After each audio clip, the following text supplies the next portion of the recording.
संघ के सरसंघ चालक डॉक्टर मोहन भागवत जी को मैं अपने संबोधन के लिए आमंत्रित करता हूं।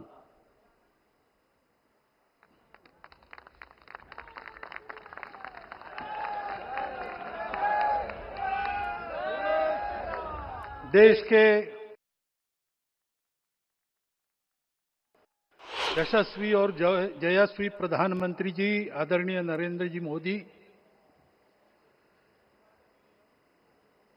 हमारे उत्तर प्रदेश के सम्माननीय मुख्यमंत्री जी श्रीमान योगी जी, राज्यपाल महोदया, मंचस्थ सभी मान्यवर, उपस्थित सज्जन, माता भगिनी, आज हम सबके लिए एक सार्थकता का दिवस है। इतने लोगों ने सपना देखा, इतने लोगों ने प्रयास किए, इतने लोगों ने अपने प्राण अर्पण किए। आज उनकी स्वर्गस्थ आत्मा तृप्त हुई होगी। आज वास्तव में अशोक जी को वहां शांति मिली होगी।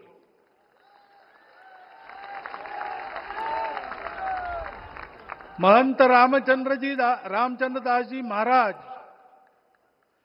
श्रीमान दालमिया जी, कितने संत, कितने गृहस्थ, कितने विद्यार्थी, उन्होंने अपना प्राणार्पण किया, अपना पसीना बहाया। जो पीछे रहे वो भी रोज ये इच्छा मन में व्यक्त करते रहे कि मंदिर बनेगा बनेगा, बन गया। और आज उस मंदिर निर्माण की शास्त्रीय प्रक्रिया पूर्ण हो गई, ध्वजारोहण हो गया, राम राज्य का ध्वज जो कभी अयोध्या में फहराता था और संपूर्ण विश्व में अपने आलोक से सुख शांति प्रदान करता था, वो ध्वज आज फिर से नीचे से ऊपर चढ़ता हुआ और अपने शिखर पर विराजमान होता हुआ हमने अपनी आंखों से देखा है, इसी देह में देखा है। ध्वज प्रतीक होता है। इतना ऊंचा ध्वज चढ़ाना कितना समय लगा आप जानते हैं। मंदिर बनने में भी समय लगा, 500 साल छोड़े तो भी 30 साल तो लगे ही। उस मंदिर के रूप में हमने कुछ तत्वों को ऊपर पहुंचाया है।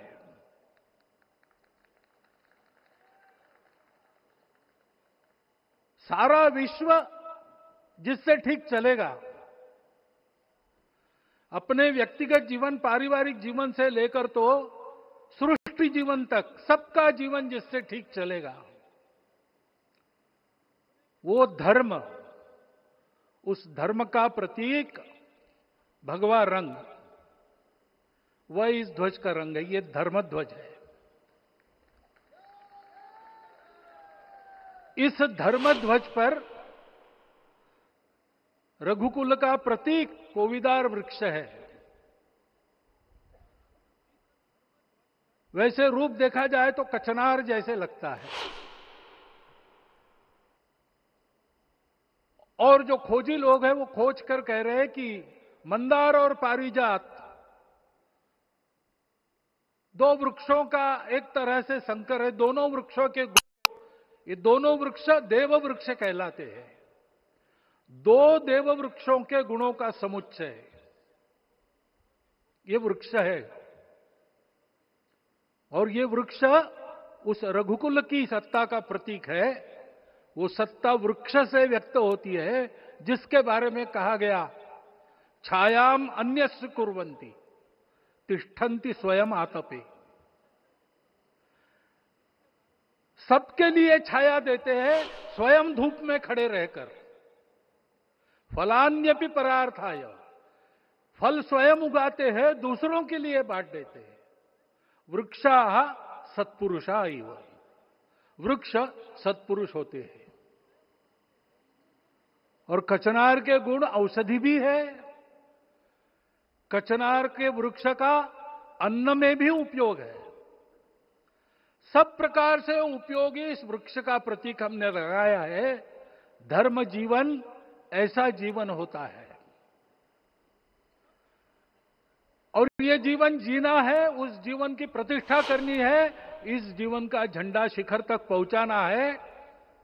चाहे जितनी प्रतिकूलता हो, चाहे जितनी कठिनाइयां हो, साधनहीनता हो, सारी दुनिया स्वार्थ में बहती होगी, लेकिन हमारा संकल्प है।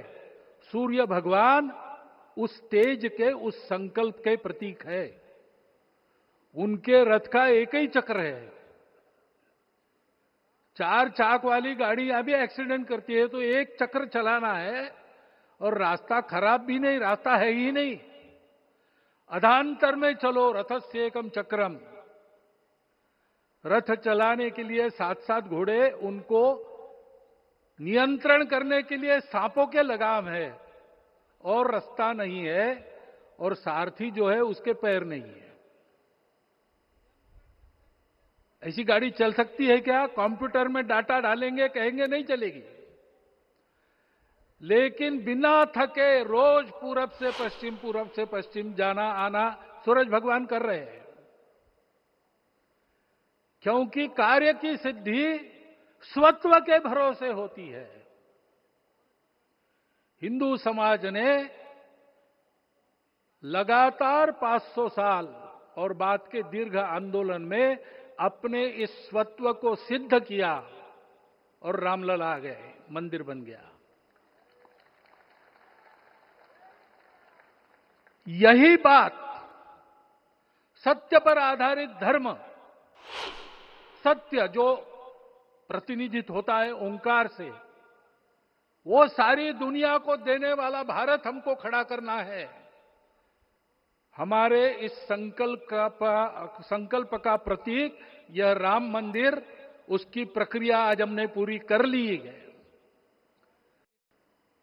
यह धर्म, यह ज्ञान, यह छाया, यह सुफल संपूर्ण दुनिया में बांटने वाला भारतवर्ष खड़ा करने का काम अपना शुरू हो गया है।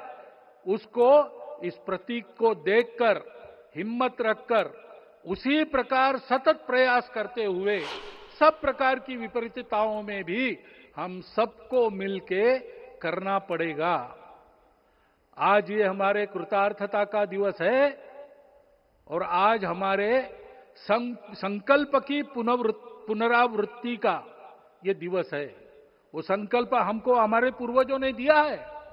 एतद् देश प्रसूतस्य सकाशाद अग्र जन्मनात्। इस देश के जन्मे हुए अग्र जन्मना है, सबसे प्राचीन है, इसलिए बड़े भाई है। वो ऐसा जीवन जिए कि स्वम स्वम चरित्रम शिक्षेरन पृथिव्याम सर्वमानवा।